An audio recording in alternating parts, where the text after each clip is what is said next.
แต่งตู้เสื้อผ้าพี่น้องLG แกนมันเปลี่ยนแกนมันปั้นบ่ได้มันปั้นข้อมันปั้นกระดกาดมันกาดแล้วสิบ่ให้มันกาดมันจะแกะออกไปเปลี่ยนซื้อมาเปลี่ยนใหม่นะนี่ตัวนี้นะเนี่ยกำลังสิแกะเอาหน่วยนี่นะไปซื้ออยู่ห้านนำมาเปลี่ยนใหม่ถังใหญ่ LG กำลังอุปกรณ์ครบมึงต้นมะเพชรก็งามพอต้นมะเพชรใบสะเพรา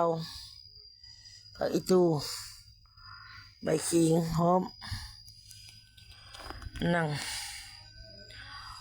โอ้ยฮอน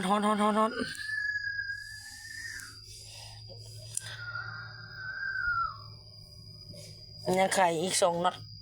จะไข่ยากประตูนะตู้ซักผ้ามันปั้นบ่ได้มันปั้นซ่ามันปั้นบุกไปแล้วเปลี่ยนแกนมันลุยนะฝากติดตามมันเด้อเดี๋ยวเป็นตู้ซักผ้าก็ละสิเอาให้เบิ่งอีกทีหนึ่ง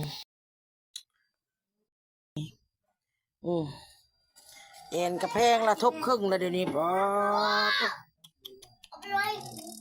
เอามาเบิ่งลูกแกนเก้าฮะเอามาเบิ่งลูกแกนเก้าฮะจับแกนเก้ามาฮะเอามานี่อันนี้แกนไหมเนี่ยซื้อมาไม่ไหมนี่เนี่ยไม่ไหมสดร้อนนี่ตัวนี้แกนเก้าพี่น้องนะ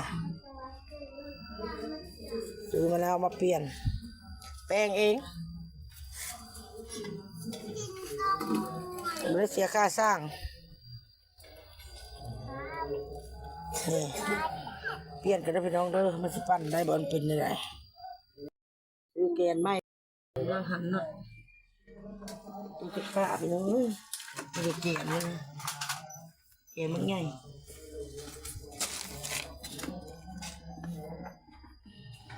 แปลงเ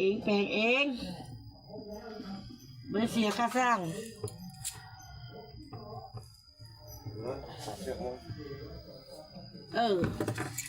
โอเค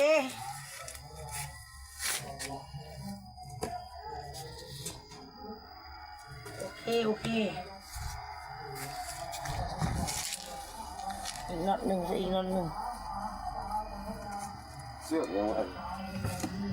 น็อตหนึ่งว้าวตกละตกละกำลังจับอีกน็อตหนึ่งพี่น้องสร้างมาตกใจค่าสร้างตัวใดเฮ็ดได้เขาเฮ็ดเองจับน็อตกระสิปั้นให้เบิ่งเด้อได้แล้วตู้เสื้อผ้า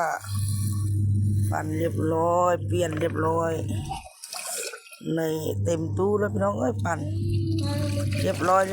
เสร็จเรียบร้อย